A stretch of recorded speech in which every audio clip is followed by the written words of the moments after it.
Bagi sesiapa yang pernah menjejakkan kaki ke negeri di bawah bayu, Sabah pastinya akan meninggalkan satu memori yang tidak akan dapat dilupakan sampai bila-bila. Keindahan alam semula jadinya yang begitu memukau, air lautnya yang jernih, kehijauan seperti kristal di pesisir pantai sempurna, dan yang paling utama adalah keikhlasan hati warganya. Orang Sabah memang sangat terkenal dengan sifat pemurah, peramah dan budi pekerti yang tinggi. Tidak kira apa juga bangsa atau agama, mereka akan sentiasa menyambut kedatangan orang luar dengan senyuman dan layanan seperti keluarga sendiri. Malah, makanan, minuman dan tempat tinggal sentiasa dihidangkan dengan penuh kemurahan hati tanpa mengharapkan sebarang balasan. Kisah Fail 011 ini dikongsikan oleh seorang pemuda yang hanya ingin dikenali sebagai Zaki, bukan nama sebenar. Beliau merupakan seorang graduan sains marin yang pernah bertugas sebagai penyelidik marin di sebuah perkampungan nelayan yang sangat terpencil di kawasan pantai timur Sabah pada tahun 2015 yang lalu. Pada awal kedatangannya ke kampung tersebut, Zaki berasa sangat bertuah dan bersyukur penduduk kampung melayannya dengan begitu baik sekali, seolah-olah dia adalah anak emas di situ. Setiap pagi, tanpa gagal, ada sahaja jiran tetangga yang akan menghantarkan kuih-muih tradisional dan ikan-ikan segar hasil tangkapan laut pada malam sebelumnya. Kampung kayu yang dibina di atas air itu kelihatan sangat makmur jika dibandingkan dengan perkampungan nelayan yang lain. Rumah-rumah kayu di pesisir pantai semuanya besar, tersusun dan kukuh. Malah, bot-bot nelayan milik penduduk tempatan di situ sentiasa dilengkapi dengan peralatan moden dan enjin yang sangat mahal. Namun, di sebalik senyuman manis, tawa riang dan keramahan yang luar biasa daripada penduduk kampung tersebut, Zaki perlahan-lahan mula menyedari ada satu rahsia besar yang disimpan dengan begitu kemas oleh setiap jiwa yang tinggal di situ. Sebuah rahsia kegelapan tentang bagaimana mereka mengekalkan kemakmuran dan kekayaan kampung itu melalui satu perjanjian purba yang berdarah dengan sesuatu yang menghuni dasar laut dalam minggu pertama. Semasa Zaki baru sahaja selesai mengemas kuarters kediamannya, dia telah didekati oleh salah seorang ketua adat yang paling dihormati di situ, seorang lelaki tua yang dipanggil oleh orang ramai sebagai Amil Hasan. Sambil menghidangkan secawan kopi panas, Amil Hasan memberikan satu pesanan yang sangat aneh. Nadanya ketika itu bertukar menjadi sangat serius dan dingin, jauh berbeza daripada keramahan yang ditunjukkannya pada awal siang tadi. Matanya yang mula rabun di mamah usia memandangkan tepat ke dalam anak mata. "Zaki, kau ini orang baik. Kita-kita juga bah ni. Kami semua di sini sangat suka kau tinggal di kampung ini. Tapi ada satu perkara yang kau mesti ingat. Di kampung ini ada aturan yang laut sendiri sudah tetapkan sejak ratusan tahun yang lalu. Jika suatu hari nanti kau turun ke jeti pada waktu maghrib dan joran kau ditarik dengan rakus oleh seekor ikan yang mempunyai sepasang mata merah menyala, jangan sesekali kau bawa balik itu ikan ke darat. Potong sahaja tali joran tu dan campak ia semula ke dalam air. Jangan bertanya kenapa, ikut sahaja." Zaki ketika itu sekadar mengangguk-angguk sambil tersenyum tawar. Di dalam hatinya, dia menyangka pesanan itu hanyalah sekadar mitos kuno atau pantang larang orang tua-tua laut. yang tidak mempunyai sebarang asas sains. Sebagai seorang penyelidik, Zaki hanya percaya pada fakta dan bukti di depan mata. Namun, kejadian pada malam Jumaat yang berikutnya mula membuatkan jiwa Zaki diruntum rasa tidak sedap hati. Sejurus selepas azan maghrib, mula berkumandang dari surau kecil kampung tersebut, suasana kampung yang biasanya riuh dengan suara kanak-kanak bermain, tiba-tiba bertukar menjadi sunyi sepi, seolah-olah seluruh perkampungan itu telah mati. Tiada satu pun lampu rumah dibuka. Malah, penggunaan lampu picit juga dilarang sama sekali. Seluruh kampung air itu menjadi gelap gelita, tenggelam di dalam kepekatan malam.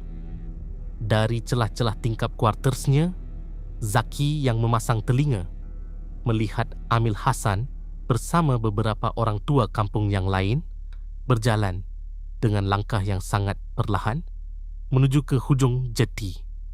Dalam samar-samar cahaya bulan, mereka dilihat sedang menghanyutkan sebuah bot kecil atau yang dikenali sebagai ancak. Ancak itu dipenuhi dengan hidangan pulut kuning, telur, dan sejenis cecair pekat yang berwarna merah yang kelihatan seperti darah segar. Sebaik sahaja ancak itu dilepaskan dan dihanyutkan ke tengah laut, satu fenomena aneh telah berlaku. Laut sempurna yang tadinya bergelora dengan ombak yang agak kuat, tiba-tiba menjadi tenang gila.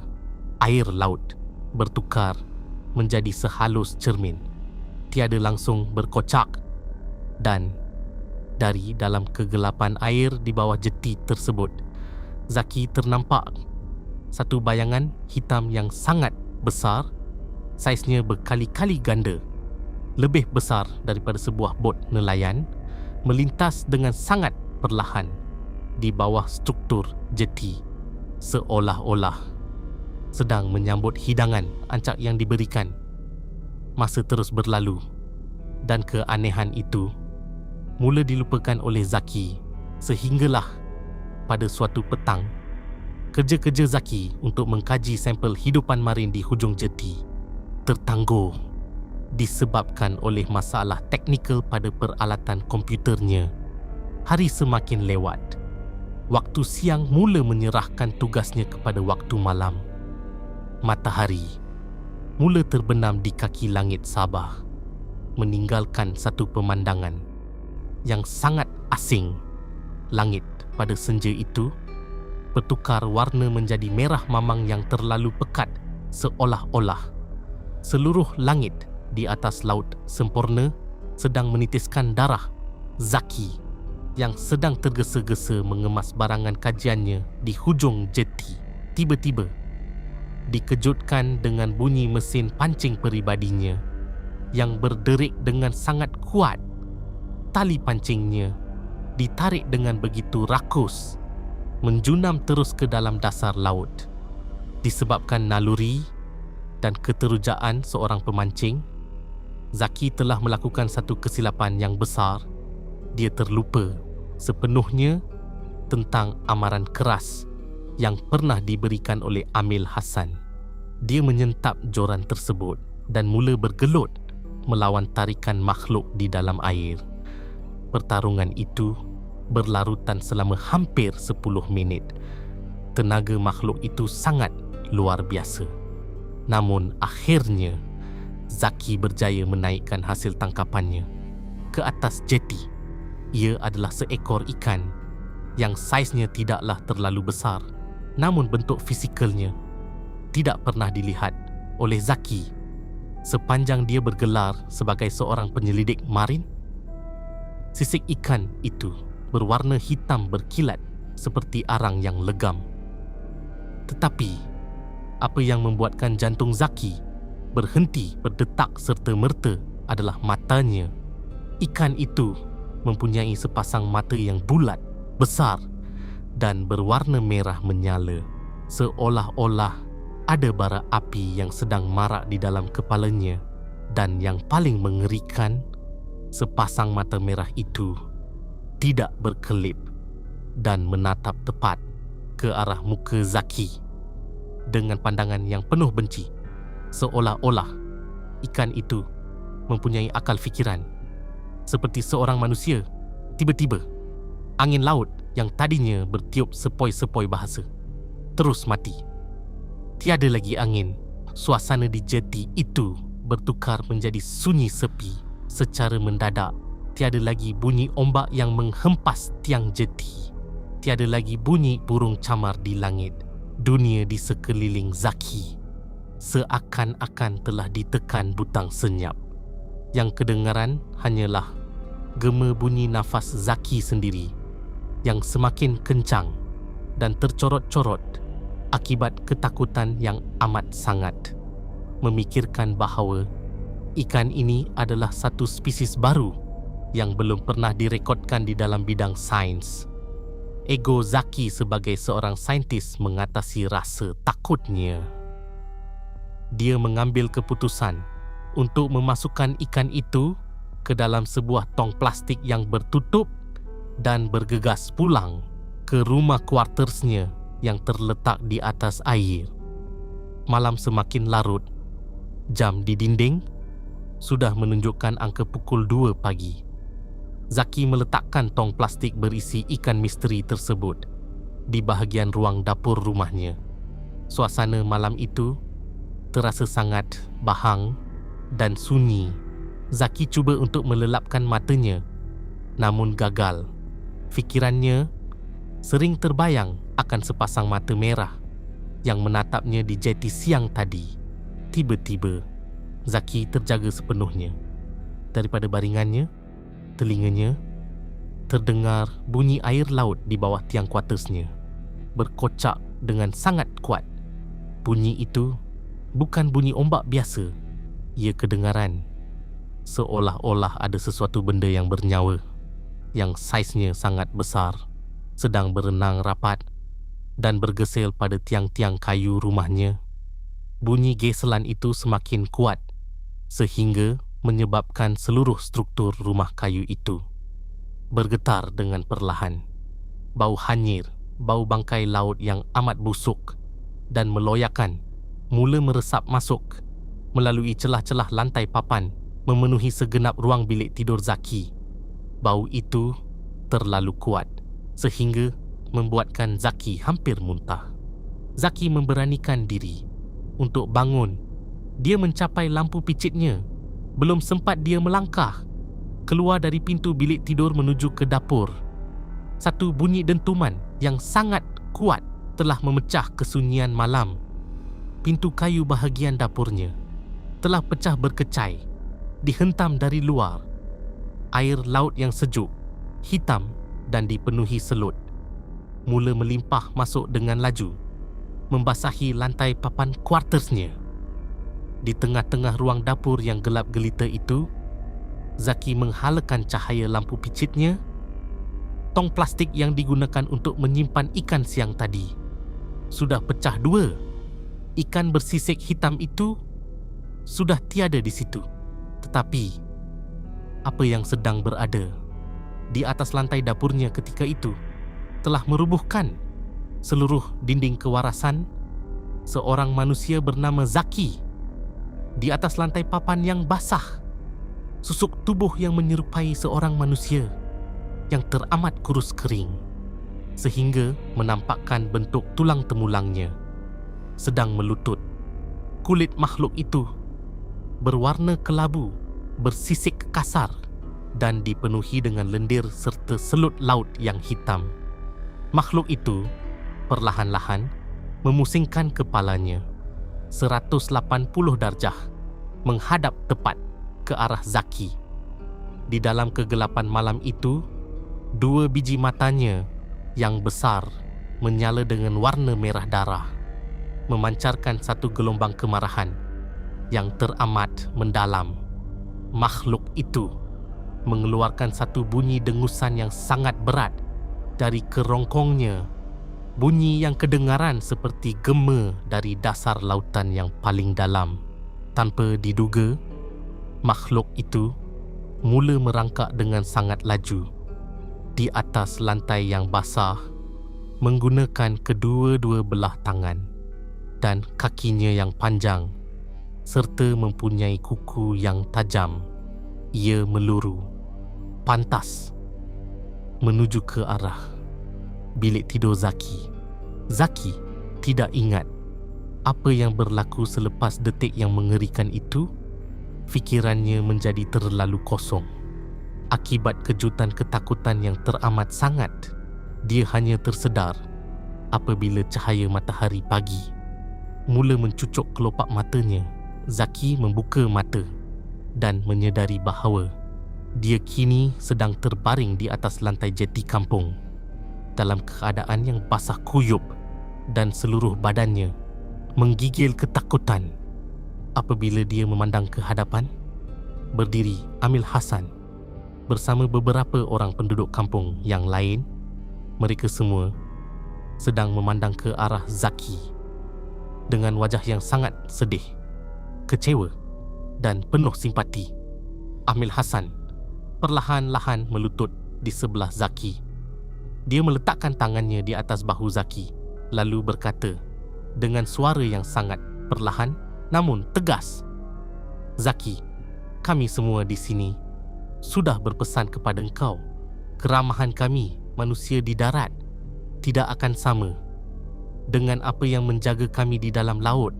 Kau sekarang sudah tengok sendiri, Tuan yang memberi kami rezeki dan kemakmuran selama ini. Nasib kau baik, kerana pada malam tadi dia cuma datang untuk mengambil semula haknya yang telah kau pancing. Jika tidak, jika kau sudah menyakiti ikan itu, kau sendiri yang akan dibawa turun ke dasar laut untuk menjadi penggantinya buat selama-lamanya." Hari itu juga, tanpa berfikir panjang lagi, Zaki telah mengemas semua barang-barangnya dan meletakkan jawatannya serta-merta. Dia melarikan diri, meninggalkan perkampungan itu dan terus pulang ke Semenanjung dengan sebuah trauma yang teramat mendalam sehingga ke hari ini, walaupun kejadian itu sudah bertahun-tahun berlalu, Zaki tidak lagi mampu untuk pergi bersiar-siar di tepi pantai. Setiap kali dia melihat hamparan air laut atau setiap kali langit petang bertukar warna menjadi merah maghrib, fikiran Zaki akan automatik teringat kembali tentang Kampung Tagasan, sebuah tempat di bawah Bayu di mana manusianya memang benar-benar ramah, tetapi lautnya menyimpan sebuah perjanjian lama yang berdarah dan tidak akan pernah padam buat selama-lamanya. Misteri sentiasa berada di sekeliling kita dan kadangkala ia memilih untuk bersembunyi di tempat yang paling kita tidak jangkakan, di sebalik senyuman ramah manusia atau di dalam kegelapan lubuk laut yang paling dalam. Terima kasih kerana sudi meluangkan masa bersama Arkib Horrocks. Bagi korang, terutamanya geng-geng nelayan atau kaki pancing yang sering menghabiskan malam di tengah lautan, pernahkah korang menaikkan sesuatu yang tidak sepatutnya wujud? Atau pernahkah korang terasa bot korang sedang digesel oleh sesuatu yang besar dari dalam air ketika jam menunjukkan pukul 2 pagi? Kongsirkan kisah misteri korang di ruangan komen di bawah. Mana tahu, kisah korang pula yang akan dibuka dalam fail seterusnya. Ingat, jangan terlalu berani dan jangan sesekali melanggar pantang.